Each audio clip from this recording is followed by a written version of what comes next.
पुरानी फिल्मों के शौकीन हैं तो अभिनेत्री मुमताज को तो आप सब जानते ही होंगे।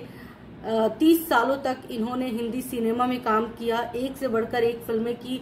उस वक्त के जितने भी टॉप एक्टर्स थे उनके साथ इनकी जोड़ी बनी। इनकी फिल्में लोगों को बहुत पसंद आती थी, इनकी अदाकारी बहुत पसंद आती थी।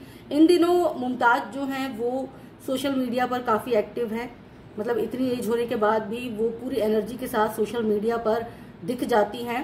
खैर, उस वक्त जब ये अभिनेत्री थी तो इनकी जोड़ी जो सबसे ज़्यादा लोगों को पसंद आई वो थी राजेश खन्ना के साथ। राजेश खन्ना के साथ मुमताज ने तकरीबन 10 से ज़्यादा फिल्मों में काम किया, एक से बढ़कर एक फिल्में इनकी रही और इन सारी फिल्मों को लोगों ने बहुत ज़्यादा पसंद किया। लोगों को इनकी जोड़ी का इंतज़ार रहता था और जो भी फिल्म रिलीज़ होती थी इनकी, लोग उस फिल्म को ब्लॉकबस्टर कर देते थे। तो आज हम बात करेंगे कि राजेश खन्ना जो कि मतलब इतने बड़े हीरो थे, स्टारडम के पीक पे थे और अचानक से डाउनफॉल कैसे आ गया। तो उनकी सहयोगी यानी मुमताज ने इस बात का खुलासा किया है। हाल ही में मुमताज ने एक इंटरव्यू में इस बात को बताया कि कैसे काका जो करियर के पीक पे थे उनका डाउनफॉल शुरू हो गया। मुमताज ने कहा कि दरअसल वो वक्त जो था वो कुछ ऐसा था कि सिर्फ फिल्मों में काका काका काका ही छाए हुए थे। हर कोई काका को ही देखना चाहता था। काका के आसपास एक भीड़ सी लगी रहती थी और सबसे ज़्यादा आश्चर्य इस बात का था कि काका के आगे जो भीड़ लगी रहती, आगे पीछे, उनमें बहुत सारे डायरेक्टर और प्रोड्यूसर्स शामिल थे। मुमताज ने हैरानी जताई कि जो डायरेक्टर प्रोड्यूसर्स हमें फिल्में ऑफर करते हैं और उसके बदले में पे करते हैं, वो लोग भी काका की चमचागिरी करने पर उतारू हो गए थे। और एक वक्त तो ऐसा आया था जब काका के घर में रात के 3-3 बजे तक पार्टियां चलती रहती थी और उनकी जो गर्लफ्रेंड थी अंजू महेंद्रू, वो लोगों को खाना और ड्रिंक सर्व करती रहती थी, जिसकी वजह से ये हुआ कि काका का जो दिमाग था वो 7वें आसमान पर पहुंच गया। उन्हें लगने लगा कि शायद वो भगवान बन गए और यहीं से काका का डाउनफॉल शुरू हो गया।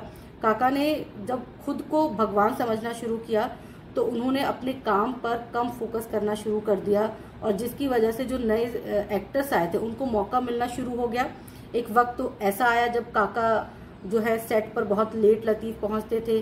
वो डायरेक्टर प्रोड्यूसर जो उनके घर में ड्रिंक भी करते थे, खाना भी खाते थे, वो खुद अब राजेश खन्ना को अपनी फिल्मों में लेने से कतराने लगे थे और नए कलाकारों को मौका देने लगे थे, क्योंकि उन्हें कहीं ना कहीं लगता था कि काका की वजह से उन्हें बड़ा नुकसान हो रहा है, फिर चाहे वो पैसों का नुकसान हो, चाहे वो वक्त का नुकसान हो। और काका में थोड़ा सा एटीट्यूड आ गया था जो उनको बाद में पसंद नहीं आ रहा था डायरेक्टर प्रोड्यूसर्स को। लेकिन काका का दिमाग जो खराब किया था वो डायरेक्टर प्रोड्यूसर्स की चमचागिरी नहीं किया था, मुमताज का ये कहना है। मुमताज ने साथ ही साथ ये भी कहा कि इन दिनों जितने भी डायरेक्टर प्रोड्यूसर्स हैं उसमें जो सबसे ज़्यादा उनको पसंद आते हैं वो संजय लीला भंसाली पसंद आते हैं, क्योंकि संजय लीला भंसाली अपने काम को लेकर बहुत ज़्यादा फोकस हैं और वो अपना काम करते हैं, ज़्यादा जो चमचागिरी करने में रहते नहीं हैं। फिर चाहे वो कितना ही बड़ा स्टार क्यों ना हो, उनकी फिल्मों में भले ही बड़े से बड़ा स्टार हो, लेकिन वो अपने काम से काम रखते हैं और यही एक डायरेक्टर प्रोड्यूसर्स में होना भी चाहिए, क्योंकि आप जिससे काम करवा रहे हैं, एक्टिंग करवा रहे हो, उसको उसके लिए बाकायदा पे कर रहे हैं, तो क्यों उसको बहुत ज़्यादा अटेंशन देना या उसकी चमचागिरी करना, क्योंकि कई बार ये चमचागिरी किसी एक्टर का करियर भी बर्बाद कर देता है। तो खुद मुमताज ने ये बात कही है। आपसे बताइएगा कि काका का जो डाउनफॉल शुरू हुआ, क्योंकि हम सब ने सुना है कि काका का स्टारडम एक अलग ही लेवल का था। आज तक वो स्टारडम जितने भी अभिनेता हैं उनके पास नहीं रहा, फिर चाहे वो अमिताभ बच्चन हो, शाहरुख खान हो, सलमान खान हो। राजेश खन्ना का अलग ही लेवल का स्टारडम था। तो क्या उनके स्टारडम के जो खत्म होने की वजह थी, क्या वो यही वजह थी, चमचागिरी वजह थी, या कोई और वजह हो सकती है? कमेंट में बताइएगा। और ये भी बताइएगा मुमताज और राजेश खन्ना की अगर आप सबने कोई फिल्म देखी है तो वो कौन सी फिल्म है और आपको वो फिल्म कैसी लगी।